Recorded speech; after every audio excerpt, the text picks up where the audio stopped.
I did it. I fucking did it. Look at the screen, you cunt. Fuck knows how many thousands of darts it took, but on December 12th, 2025, at roughly 1100 hours, a New Year's resolution that's been haunting me for over half a decade was finally fulfilled, and you're damn right I'm using that image as the thumbnail to this video. Still haven't managed to do play-by-play commentary at a Mandinget party, but that's okay, my time will come, and fortunately for me, I possess a fuck ton of tenacity to the point where I'd never tire of chipping away at the Great Wall of China with a toffee hammer if its collapse meant I'd get a whiff of Asian punani tang. For the greater part of 2025, Last Breath sat comfortably betwixt the golden trophies. It took until November for a movie to take its place, and that movie was Sisu: Road to Revenge. Those who follow my channel, and I know there's at least 5 of you, will recall that Sisu was my film of the year in 2023, so its sequel being the recipient of the silverware 2 years hence should make you feel less bewildered than I was upon discovering that all of the Taiwanese hookers in my district have blocked me on all platforms. It's 1944. Atami Corpi ventures into Karelia, a section of territory ceded by Finland and given to the Soviet Union as a part of the peace treaty post-World War II in the name of deconstructing his family home, loading it onto a truck, driving said abode across the border into Finland and rebuilding the gaff on friendly turf. Unfortunately for Corpi, his presence in Soviet Union land doesn't go under the radar, so the Red Army release Igor Dragunov, the man who butchered Corpi's family during the war, from captivity on the promise of a pardon if he manages to kill our protagonist by any means more necessary than the Polish government blacklisting my passport. Fuck me, that vacay was as advertised. When it comes to movies akin to Sisu, you want their sequel to take whatever made its predecessor successful and amplify the fuck out of it. As you may have guessed, Road to Revenge does this emphatically. Honestly, I could end this section of the review there and move the fuck on, but my adoration for this film won't permit it. Despite sharing a 15 rating with its forebear, Road to Revenge is unequivocally the more brutal feature, and a budget of $12.2 million,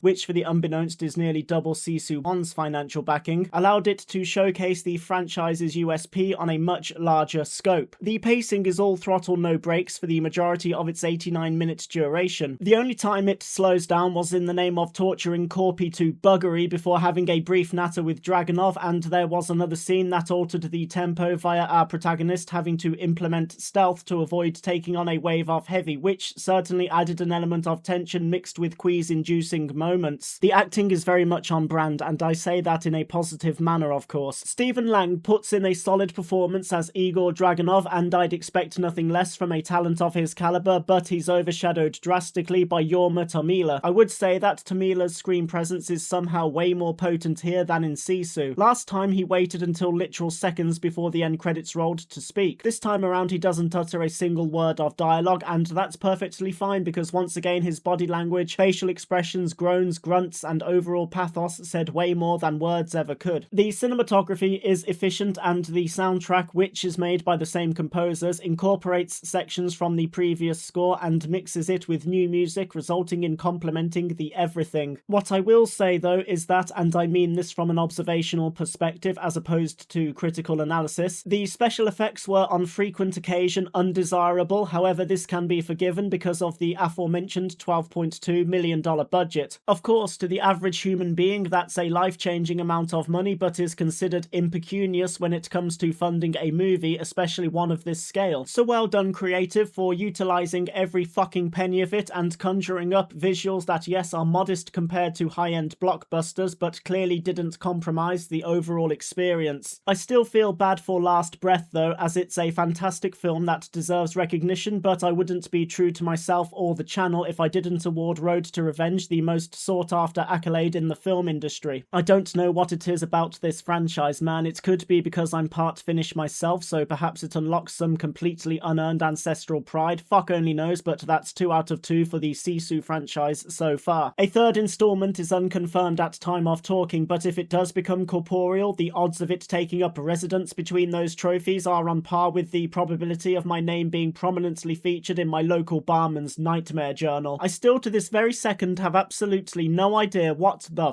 fuck possessed my friend to recommend The Electric State. Logic dictates that after his watch through he suspected it would be a strong candidate for being placed between the shit trophies, and here we are. At least that's what I keep telling myself, because if he genuinely endorses this crock of pixelated piss swill, then his taste in movies should should be under more scrutiny than R. Kelly's sexual preferences. So it's 1994 in an alternate Earth, and the planet is fucked from a war taking place years prior between humans and robots we created in the name of indulging in sloth gone rogue. Michelle is an orphaned teenager who's visited by Cosmo, a robot claiming to be operated by her supposedly dead brother Christopher. A dubious Michelle elects to accompany Cosmo on a mission to find Christopher, which includes traversing dystopian territory, forming unlikely allegiances, and engaging with robotic hostiles who share the same level of disregard for human life as I do towards my Taiwanese masseuse's carpal tunnel. The Electric State was released in March 2025 on Netflix and is quite frankly one of the most wearisome films I've seen in recent memory, a fact that kept solidifying itself by ways of me frequently checking the progress bar from 10 minutes into its 2-hour and 8-minute duration, which is way too fucking long for a plot so devoid of substance. Said plot felt like it was fabricated entirely from robotic-themed cliches by whatever is AI's equivalent of the work experience kid. The overall vibe is very Marvel-esque, which comes as no surprise for two reasons. One, the very established and successful Marvel formula has attempted to be replicated many times, the examples are fucking endless, in the hope that the box office take will also be cloned, and two, the Electric State, which is actually based on a novel of the same title and apparently the similarities end there, was directed and produced by the Russo brothers, proving that even if you've brought in experts of implementing said formula into the MCU, it doesn't guarantee amalgamation with another genre, and this shit show is a classic case in point. The script is mundane. Literally fucking everything is predictable. You can see how the story is going to unfold before it gets there, which certainly doesn't contribute positively to the overall experience. It's not overly brutal. This is to be expected from a rated 12 movie. The singular human death is portrayed mildly, and the depiction of violence is purely robotic. The aforementioned predictability also applies to the action, the choreography of which is mid, and the combat itself is unimaginative. As you may have guessed, the Electric State fails at immersion, comedy, tension, jump scares, and also falls flat at triggering whatever emotion it wants the viewer to feel, a fiasco that was heavily assisted by a banal soundtrack which on many occasions felt incongruous with the on-screen occurrences. The characters are aggressively unoriginal. I would have possibly forgiven this if they were portrayed decently, but here the cast, which includes Millie Bobby Brown, Chris Pratt, Stanley Tucci, and Giancarlo Esposito, each put on a soulless performance, but that glorious Netflix money is unlikely to make them give a fuck. Speaking of money, this abomination had a budget of